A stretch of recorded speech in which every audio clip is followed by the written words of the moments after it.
Hey guys, this is Tauna. Today we're trying something new. Hopefully it works out well enough. We have a Commander game, our first Commander game, first, showcase of actual footage on the channel. So let me know what you guys think. Make sure you subscribe, share the video around and stuff. If you enjoy it, make sure you let me know down in the comments as well. So this one here is going to be my Disa deck, which is one of my favorite decks. It gets to create a whole bunch of Lagoyfs, and it's based around Lagoyf Tribal, self-milling myself to get things into the graveyard and then using Disa to bring them back and just get a lot of Lagoyfs out, as many as I can get out, basically by milling myself, and then anytime they get into the graveyard, bring them back. Maskwood Nexus to turn everything into Lagoyfs too. My friend Hayden was using his Ziatora deck, which is essentially using Ziatora to throw big things at us. He gets a lot of creatures out that are meant to be based around kind of throwing them at everyone with Ziatora, creating value from that, being able to use her as single target removal, as well as just be able to attack our face. And then my friend my brother Catscythe, was using his new Wick the Whorled Mind deck, and he is based around creating a lot of different rats and different rat creature tokens and stuff, and creating huge snail and then using that snail to essentially kind of throw it at our face. Again, this is going to be like our first gameplay footage. Unfortunately, our pod is only 3 currently. We need a 4th and stuff. So, let me know what you guys think and let's get into it. Alrighty, so I went first, and Hayden and Catscythe both mulliganed and kept down to 7. On my first turn here, I'm going to play the Blooming Marsh to just get a land out, and that was essentially all I was able to do, unfortunately. I didn't have anything that was a 1-drop. On Hayden's turn, he played the Rugged Highlands, gaining a life, going up to 41. Again, tap land, so didn't really have anything else that he could do beyond that. Then we come to Catscythe's turn, and on his turn, he's going to play Xander's Lounge. Unfortunately, another tap land, so there's nothing that we can really do there. I was kind of hoping that we'd get, an early kind of Soul Ring or something like that out myself to be able to start kind of ramping, but as you're going to see from the rest of the video, I ramp so freaking hard in this deck. Alrighty, so on my second turn here, I draw Anger, which is good because I want to get that into the graveyard as soon as possible. I'm going to be playing another land here, which is just that Swamp. I wanted to make sure it was a non-tap land, so that way I'm able to play this Talisman of Resilience, which luckily doesn't get, anything, like no one counters it or anything like that. So, not that they were able to anyway, but that's the start of our ramping engine here. On Hayden's second turn here, he is going to be playing a Swamp, to kind of, just for his land on turn. And then from there, he goes and plays the Magda the Horde Master.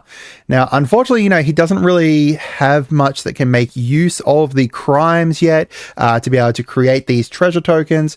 But with obviously having Ziatora creating a lot of treasures, Magda is really great for being able to create multiple different things that Ziatora can then kind of throw at people.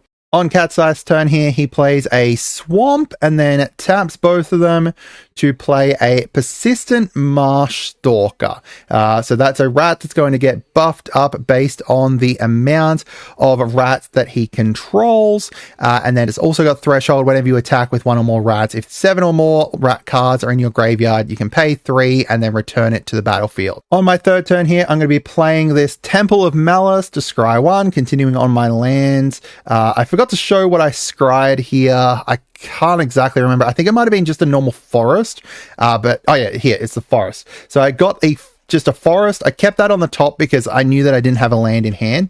And then we've got this Skull Prophet here to be able to continue ramping up. So that way we've got, essentially 5 mana for next turn to be able to just start out with Disa as soon as possible. More Disa is going to be more important to ensure that I can just continuously ramp and get those Lagoyfs into the graveyard. I've already got 1 in my hand here. Unfortunately, got Anger in my hand too. I want that in the graveyard as soon as possible to make sure I've got haste, but yeah, not much we can kind of do about that. On Hayden's turn here, he's going to be playing a Swamp. But unfortunately, because of a bug with Forge, he skips his main phase 2, which is what he was trying to do some more stuff in. which is a little bit unfortunate. For some reason, there's some kind of weird bug where it unchecks your main phases and stuff. We've got to kind of investigate that a little bit. So essentially, he plays a swamp and then kind of passes over to Cat Scythe. On Cat Scythe's turn here, he plays the Sulphurous Springs, which is just a pain land, and then taps all of them for a Buried Alive. Using that Buried Alive, he goes, grabs 3 different rats, chucks them into his graveyard. The 3 rats he grabs to chuck into his graveyard are Lord Skitter's Butcher, Caramonix, the Rat King, and Shoreline Rooter, just kind of setting up for a future turn where he's able to use those or kind of bring them back onto the battlefield, just chucking some rats out essentially to be able to use later on. On my turn, I draw that forest that we looked at earlier on because I'm like, hey, let's use that. And then we can able to tap out to be able to summon Disa. Now, the great thing is here that I did not need to tap everything, which means I still have the Skull Prophet. I tap that to mill 2.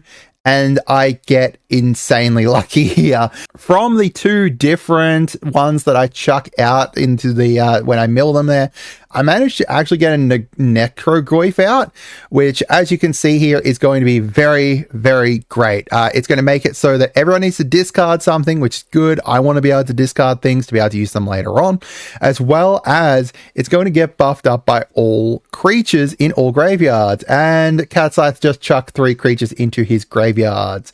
So that is really fun. So as from now on, you know, each time everyone has an upkeep, they're going to be needing to discard something here, which they were not happy with. They were not happy with at all. So on Hayden's turn, he's going to be playing another swamp here and then tapping out for the Defense of the Heart. Now, this here was really annoying. It's at the beginning of your upkeep. If an opponent controls 3 or more creatures, sacrifice and search for 2 creatures. I already had 3 creatures out, right? Like at the beginning of your upkeep, he's going to get to do that. There was nothing I could really do about it, unfortunately. But, you know, it at least allowed him to be able to kind of get back in the game, start getting some stuff out onto the board. I'm looking at that card. I'm like, I need this for so many different Naya decks and to get that out there. So then at the start of Cat Scythe's turn, he needs to discard something, and then he is going to tap and tap. For some reason, he taps his lands individually, and then he's going to be playing Demand Answers to be able to get himself some card draw. As you can see so far, it looks like he's potentially lost his land drop or didn't have a land drop to start off with, which is helpful for me. Would much prefer people to not have land drops so that way I can continue being ahead in regards to lands. I've already got, you know, the 4 lands plus the Talisman plus the Skull Prophet out there. He's going to tap the other 2 to play to cycle his Canyon Slow, which is, yeah, and play his Swamp as well. So he's going to draw another card, and he did play that Swamp there, which was good from the card draw. So now it's the start of my turn. I'm going to be making sure that I discard something. Incredibly great options here, right? So then I'm going to discard this Terravore, which instantly just comes back up onto the battlefield. Disa is really, really fun. From here, both Hayden and Cat Scythe were talking about the fact that Cat Scythe has just drawn a board wipe. So I kind of wanted to start just doing other things, chucking some stuff up on the sides here. I could have potentially played Anger here to make sure that Anger goes into my graveyard. That would have probably been useful, but instead I kind of wanted to get Garrick's Uprising out there to start getting some card draw in case I was able to get some other stuff. I drew the Polygoyf here from that, which is very nice, but then I didn't decide to play it because of the fact that they were talking about like a board wipe and stuff. I'm like, instead I'm just going to mill with the Skull Prophet. I might get something nice into my graveyard here. Milda Lagoyf, which was the Guardian Gladewalker here. So that's a changeling one. Put a +1/+up on one onto Disa because Hayden was talking about the fact that he could just single target remove Disa instead. I'm like, yeah, no, I'd rather not do that. And then I'm going to go in to attack Hayden with the Necrogoyf and then send towards Cat Scythe here, Disa. And the Terror, I can't remember. Did I send the Terror? Oh no, that's right. Terravor was thingied. So send, you know, the Disa and the Necrogoyf at their faces. From there, because of, you know, the actual combat damage trigger, I'm going to be able to get out 2 more Tarmogoyfs from Disa. Disa's incredibly powerful and incredibly fun once you kind of go more into combat. So neither of them block, which means I get out 2 Tarmogoyf tokens, and because of the fact that both these Tarmogoyfs are 4 power, they're both going to trigger Garruk's as well, which means I get 2 card draw, which is very nice. The Wreck and Rebuild will come back later on and be a very powerful and very fun card. But I had, you know, mana left, and just in case, you know, Cat's Eye didn't decide to do a board wipe, I'm like, I'll get this Changeling Outcast out there anyway. Changeling Outcast can't be blocked, which means it's a guaranteed proc for Dis's second ability to be able to get the Tarmogoyfs out, which is really, really good. And then from there, I pass to the rest of my turn. So then Hayden's going to untap, and he's going to have to discard a card again. It's actually really fun because of the fact that they are discarding cards, but then they're drawing cards at the same time. So essentially the hand size is staying the same. I'm getting a lot more value from Garruk's. Even though I have to discard cards and they come out onto the battlefield, I'm still getting more card draw than them. So from here, Hayden is going to be cracking his Defense of the Heart. You need to crack it, unfortunately, so he couldn't have saved it until after, you know, the board wipe or anything, which was a shame. He's going to go get his Atali Primal Conqueror and the Phyto Titan. And from the Atalis, he's going to get a Phyrexian Reclamation. He's going to get a Dihada's Ploy, and then he's going to get a Lively Dirge from me. Fortunate, you know, he can't actually use the Lively Dirge because you can't pay for the secondary parts of it. So he ends up just going and playing both the other 2, with the Dihada's Ploy being played first to be able to draw 2 cards and then discard a card and gain a life. And then getting the Phyrexian Reclamation out there on the board too, which is a shame because of the fact that it kind of works really, really well with the fact that there's about to be a big board wipe, right? Like he can get stuff back into his hand really, really easily. Now, this is all before he's even tapped any lands here. He's going to attack me with the Magda, and I decide to just murder it with the Tarmogoyf because, you know, blocking it with the Tarmogoyf was easy enough. It wasn't going to cost me anything. And then he's going to pass over to Cat Scythe. I think, actually, this might have been the turn that he missed his second main phase. All right, so over on Cat Scythe's turn, he's going to have to discard something at the start of his turn. He gets really pissy about that. I don't know, do you guys say that? And then he's going to play his Damnation here, which is a shame, right? There wasn't really much I could do here, unfortunately, about it. I could have probably put anger out on the battlefield before it, which would have probably been better, but I also knew that I had this Squirming Emergence sitting in my hand, and due to the fact that there was going to be a lot of creatures going into the graveyard, I knew that my Disa would be fine and I'd be able to bring her back pretty easily, right? Like, yeah, being able to do that was very helpful. So here comes the board wipe, wipes everything out, that taps out Cat Scythe, so then it's my turn. So I draw a Talisman of Impulse just to add insult to injury here. And from there, I decide to bring back Disa, obviously, with the Squirming Emergence. They weren't happy about that because, you know, they've just spent so much to be able to get rid of her. And now she's coming back to bring, you know, onto a unchallenged board as well. Like, you know, there's nothing else out here to block her currently. She's coming back as a 5/6, which is pretty huge. From there, because of Garruk's, I draw an Ignoble Hierarch, and then I decide to play that just to get out of Mana Dork. And, you know, I've got 2 more mana. Why don't we just play that Talisman of Impulse as well to just continue the ramping? And then I end my turn. So then it is Hayden's turn. On his turn, he's going to be able to return that Phyto Titan to the battlefield.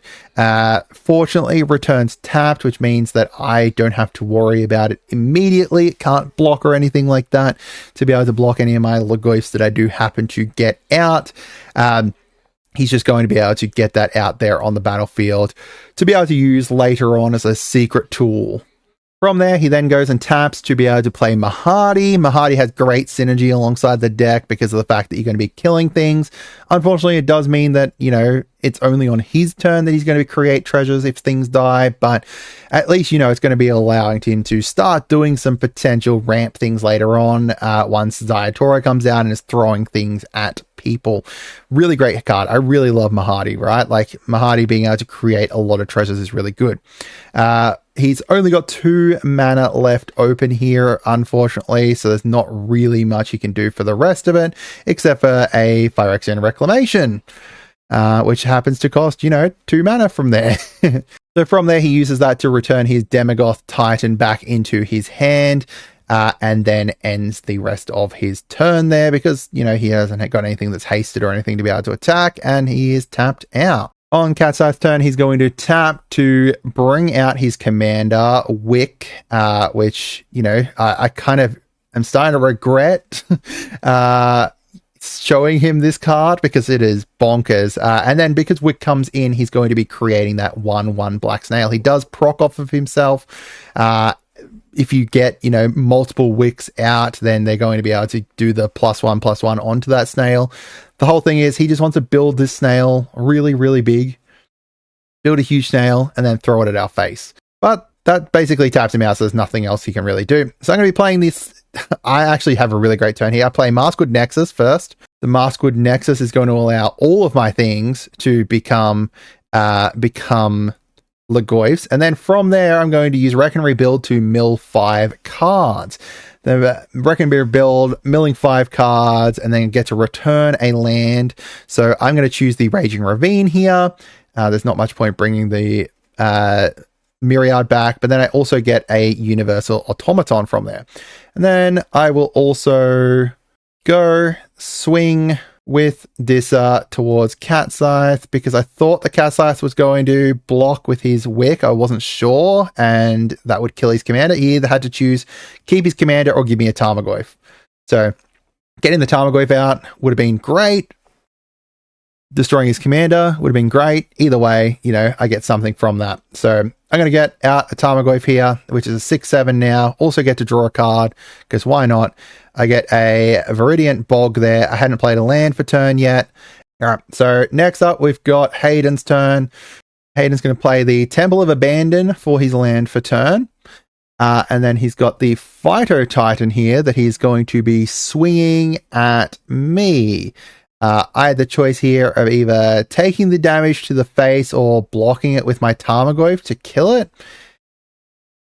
At this stage, I was okay taking it to the face. I didn't exactly want his Phyto Titan to die and then have to come back at the cost of, you know, one of my free Tarmogoyfs, but, you know, I just wanted to keep my Tarmogoyf around for a bit longer, preferably. And he's going to be tapping out to be able to play that Demogoth Titan.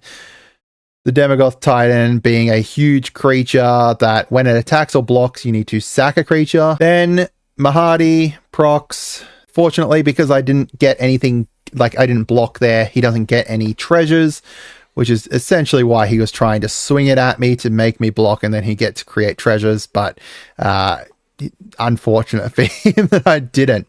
Next up, we've got Cat's Eye's turn, who taps to play a Jeska's Will, adding R for each card in Hayden's hand because he's got 4.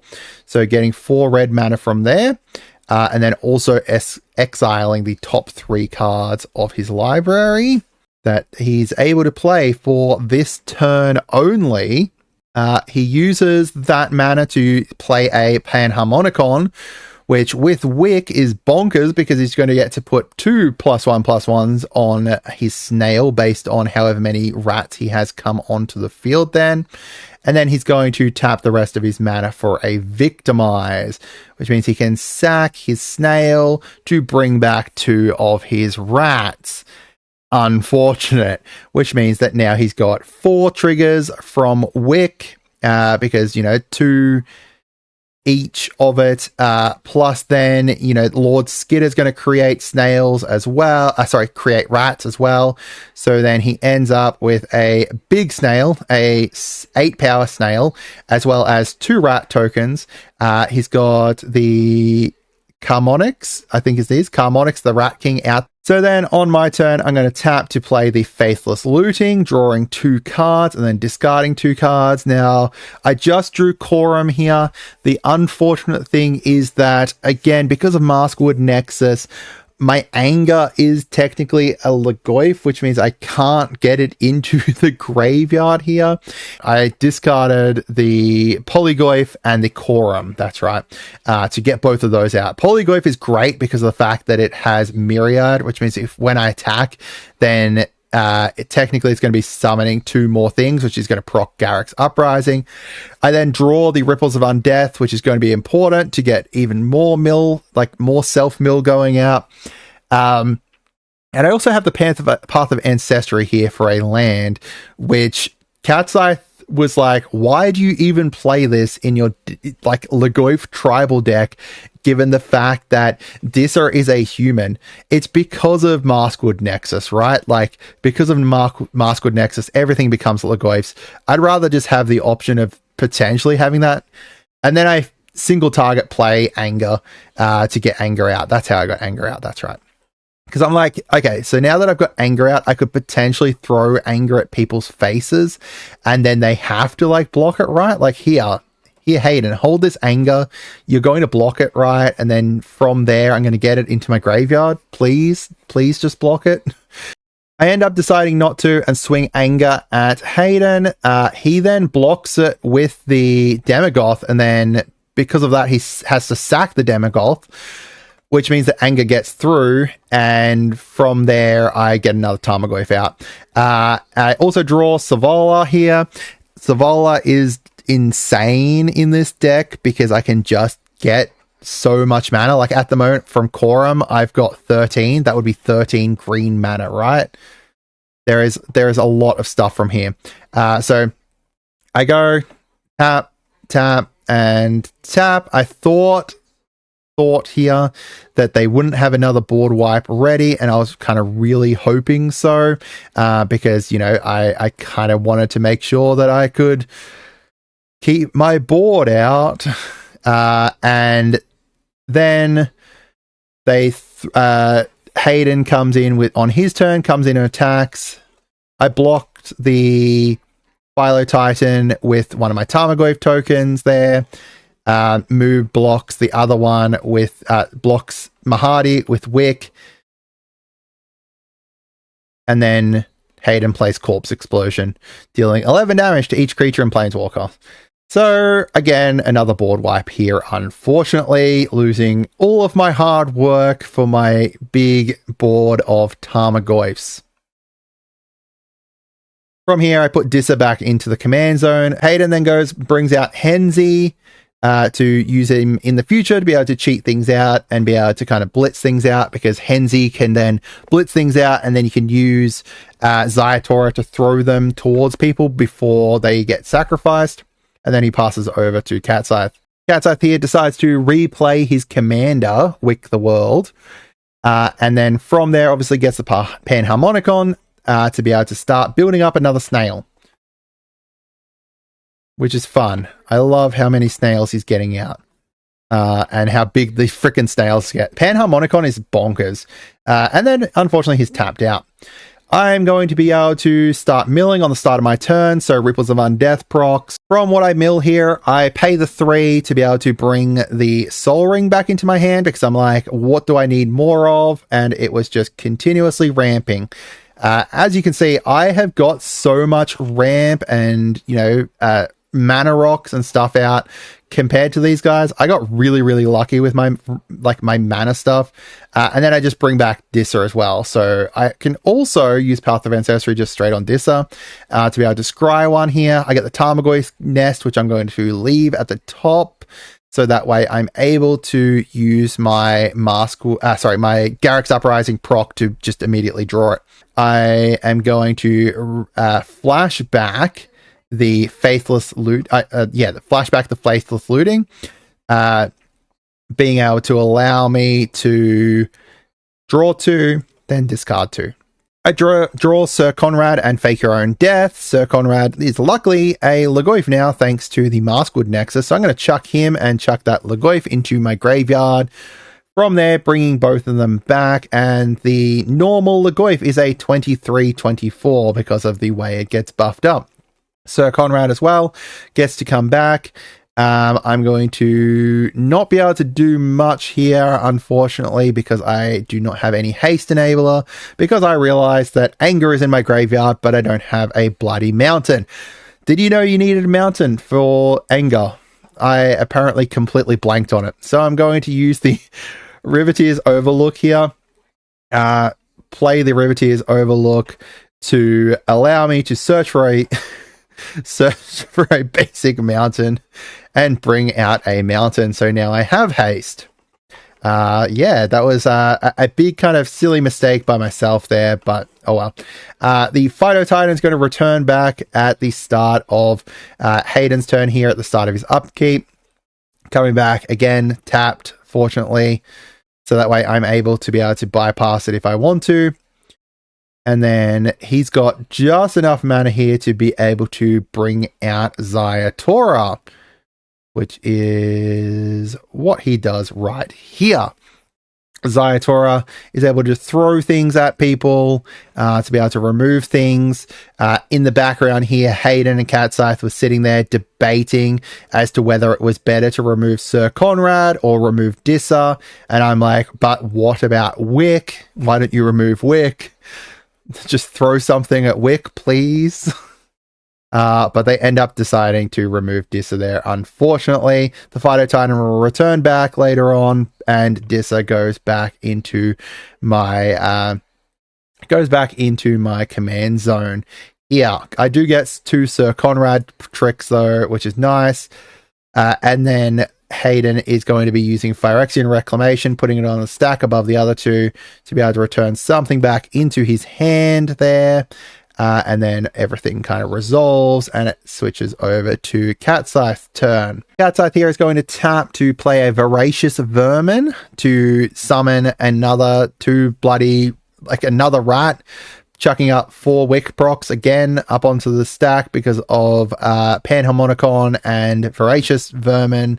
So essentially, 2 rats coming in means that that's going to be 4 different. Oh, sorry, it's 3 rats, which means it's going to be 6 buffs up onto his snail, which is incredibly fun. So this is going to be a big snail by the end of this turn. They were kind of debating as to what they could potentially do here to essentially slow me down, because they knew that I can just get Disa back out pretty easily. There's nothing kind of stopping me from getting Disa back out currently because I just have an insane amount of ramp up. Catscythe here plays the Wizard's class, make it so that he has no maximum hand size, knowing that he's going to be throwing that snail soon and drawing a lot of cards, right? Like, you draw so many cards, especially once you've got, Panharmonicon there too. Actually, no, Panharmonicon's not going to be it, but just because of the size of the snail, thanks to Panharmonicon.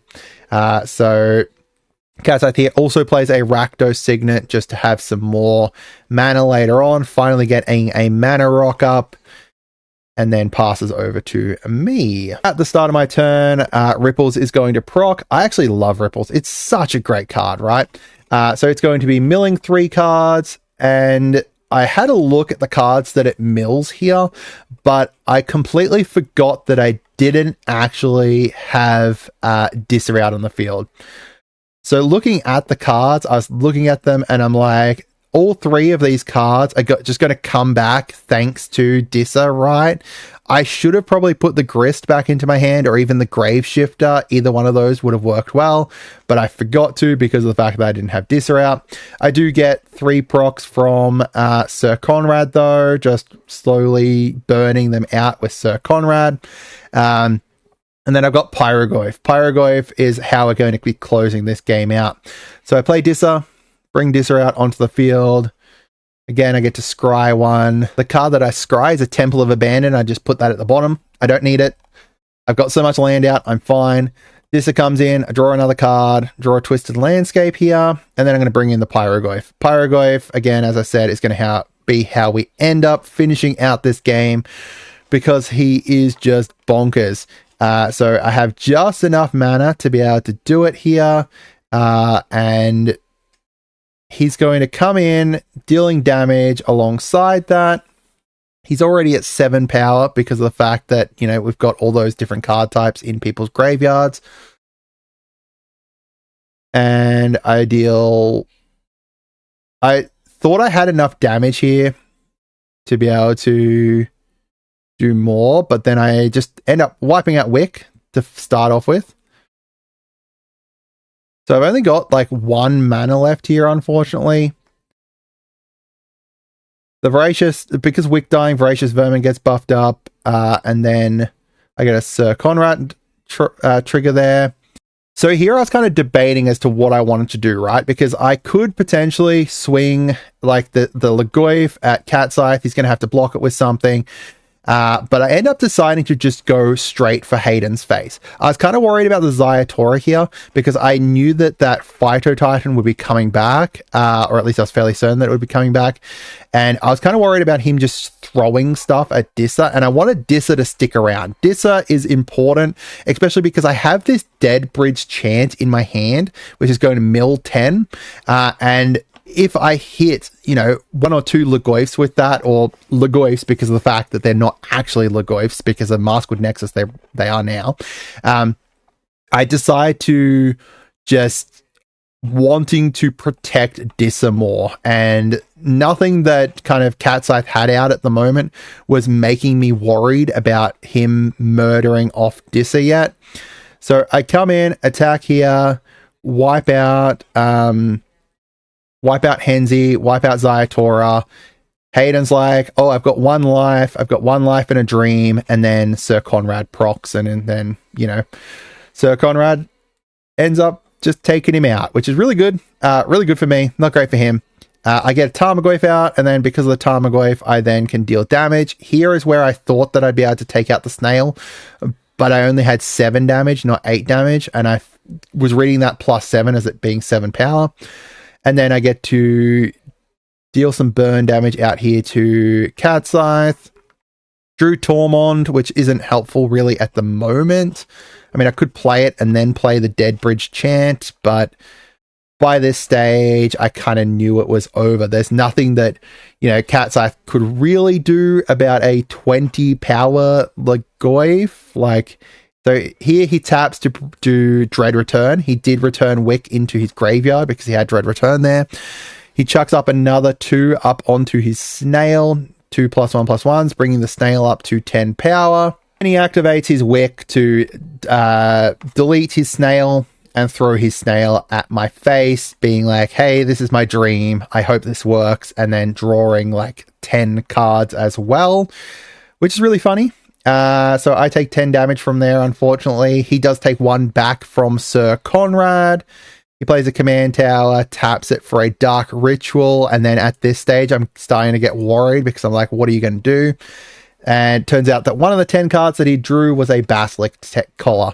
If he had this Basilisk Collar beforehand to like have it equipped up onto his Wick, it would have been insane from there. He does pay to equip the Basilisk Collar onto his Wick. But then from there, the game's basically over. It switches over to my turn. I mill 3. I return nothing to my hand because I didn't need any of that stuff. I play the Dead Bridge Chant. For some reason, I only had 1 creature that I actually mill here, which was a Bloodline Pretender. Bloodline Pretender is really good, except I didn't have it up earlier. And I do deal damage here with the Pyroglyph over onto Wick, which is only 2 damage, unfortunately, because Bloodline Pretender is only small. I'm just playing with my food here. I play the Barrowgoyf for 8 damage. Technically, I think I could have just burnt him out by like just playing cards and then using Pyroglyph to throw them at him. I then decided to play the Tarmogoyf Nest because I've never played it before and I thought it was funny. Attaching it to the Veridicent Bog. So that way I was able to just create another Tarmogoyf as well. Given the fact that my Tarmogoyfs currently are 8-9, it means that, you know, the Pyrogoyf can throw 8 at someone. Paying for that, creating a Tarmogoyf that's an 8-9. I still have, you know, 20 power up on the board, so there's like nothing that can happen. I'm just going to skip ahead here because there's no point watching me play with my food here. And then I am going to swing out with everything I've got after I use the removal there to remove all of cat-sized creatures. Swinging out for, you know, 70 odd damage there. So that's it for today, guys. Let me know down in the comments what you guys think. Hope you guys had a wonderful day and goodbye.